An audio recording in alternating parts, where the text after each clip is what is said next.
कहानी है रामपुर गांव की, जहां के मर्द महिलाओं को हमेशा नीचा दिखाने की कोशिश में रहते। अरे अभी तक खाना नहीं आया, क्या मुझे एक और शादी करने की जरूरत है? नहीं जी नहीं, ऐसा मत करना, वरना मैं कहाँ जाऊंगी। खाना लेकर मैं अभी आई जी। गांव की पंचायत में भी फैसले हमेशा औरतों के खिलाफ ही रहते। मैं जो फैसला सुनाता हूँ वो भगवान की आज्ञा होती है। इस लड़के ने अपने मन से शादी करके अच्छा नहीं किया। लड़के को घर भेज दो और इसकी शादी इसकी जाति की किसी लड़के से करवा दो, लेकिन ये लड़की, इसे तो गांव के बाहर निकाल दो। नहीं नहीं जमींदार साहब, ये क्या बोल रहे हैं? ऐसा नहीं हो सकता। मेरी बेटी मासूम है, इसे अच्छे बुरे की समझ नहीं है। अरे कहाँ जाएगी ये बेचारी? कहाँ जाएगी? इतनी चिंता है तो पूरे परिवार का गांव निकाला कर देते हैं। बेचारे पूरे बसे बसाए परिवार को गांव छोड़ना पड़ता है। चाहे जो हो, अगर बेटियों को कंट्रोल नहीं कर सकते तो गांव में रहने का कोई मतलब नहीं है। यहाँ औरतों को दब कर रहना होगा। कोई भी अपने हिसाब से कुछ नहीं कर सकता, सब ईश्वर की मर्जी से ही होगा। तभी गांव का एक आदमी दौड़ा दौड़ा आता है। सरपंच साहब, जमींदार साहब, वो कालिया है ना, उसकी बेटी पढ़ने के लिए शहर जा रही है। अच्छा, ये कब हो गया? और कालिया की हिम्मत कैसे हो गई ऐसा करने की? लेकर आओ उसे और उसकी बेटी को। बस फिर क्या था, हाजिर हो जाते हैं कालिया और उसकी बेटी सरपंच के सामने। और कालिया, ये क्या सुनने में आ रहा है? बेटी को इंजीनियर बना रहा है तू? और ये बता, गांव में तो स्कूल नहीं है, फिर कहां से इतनी क्लास पास कर गई तेरी बेटी? राधा, जो कि कालिया की बेटी है, उसे लगता है कि सरपंच उसकी तारीफ कर रहे हैं। सरपंच जी, मैंने ऑनलाइन पढ़ाई की है, डिस्टेंस लर्निंग से। सभी में मैंने अच्छे नंबर पाए हैं, जिसे देखते हुए शहर की इंजीनियरिंग कॉलेज में मुझे स्कॉलरशिप मिली है। वाह जी वाह, क्या होती है ये? पहले तो ये बताओ, फिर आगे की बात करते हैं। पूरा गांव राधा की बात सुन रहा था और राधा बोलती जा रही थी। तो ऐसे मैं फ्री में एक अच्छी शिक्षा लेकर गांव में जो कुछ परेशानियां हैं, जैसे बिजली, पानी और इंटरनेट जैसी समस्याओं के लिए काम करूंगी। मैं गांव को शहर से जोड़ने के लिए पुल का निर्माण करवाने का प्रस्ताव रखूंगी। मुझे पूरी उम्मीद है कि जल्द ही हमारा गांव भी तरक्की की राह पर चल पड़ेगा। राधा की बात सुनकर सारे गांव वाले ताली बजाने लगते हैं। सरपंच को समझ नहीं आता कि वो क्या करे।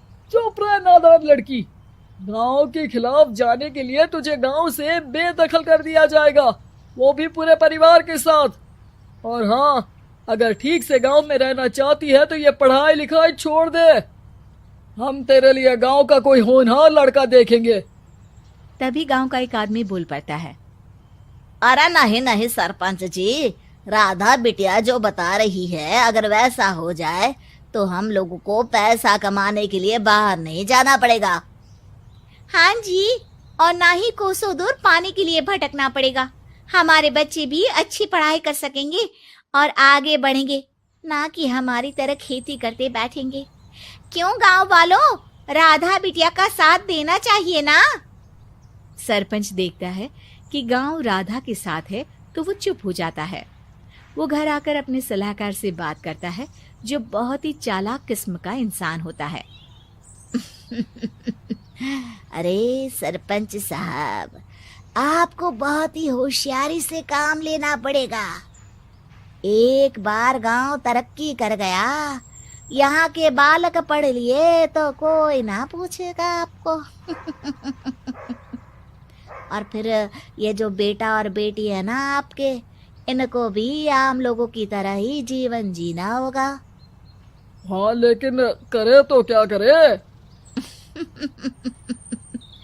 वो ना आप मुझ पर छोड़ दीजिए, बस मैं जैसा बोलूं करते जाइए। अगले रोज सुबह जब गांव वाले सोकर उठते हैं तो राधा के घर के बाहर और साथ ही वो लोग जिन्होंने राधा का सपोर्ट किया था, उनके घर के आगे लाल रंग से कल आऊंगी लिखा होता है। कल आऊंगी, यह क्या होता है? अरे यह तो खून से लिखा है, लगता है कोई भूत प्रेत या चुड़ैल का साया है। चलो सरपंच जी के पास चलते हैं। सभी सरपंच के पास जाकर उसे सारी बात बताते हैं। अरे ये तो बड़ी मुश्किल की बात है। चलो मैं एक बाबा को जानता हूँ, उन्हें बुला लेता हूँ। सरपंच बाबा को लेकर गांव के घर के बाहर जाता है। ओहो, तो ये वो चुड़ैल है जो उन लोगों को निशाना बनाते हैं जो गांव को बदलने का सपना देखते हैं। वो गांव को ऐसे ही संपन्न देखना चाहती है। वो नहीं चाहती कि कोई बाहरी यहाँ का कायाकल्प करे। क्या तुम लोगों में से किसी ने गांव को बदलने की सोच रखी है? तभी राधा की माँ रोते रोते आती है। मेरी राधा घर से गायब हो गई है। अरे कोई तो बचाओ, मेरी बच्ची कहाँ गई?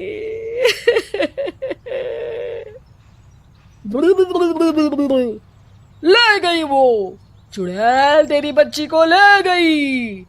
अब वो उसे श्रापित करके छोड़ेगी, उस पर चुड़ैल का साया हो जाएगा। तभी बुरी सी हालत में राधा भी वहां आ जाती है। उसके बाल चुड़ैल की तरह फैले होते हैं और कपड़ों में खून लगा होता है। सभी राधा को देखकर डर जाते हैं। माँ, पता नहीं मुझे कौन उठा कर ले गया था।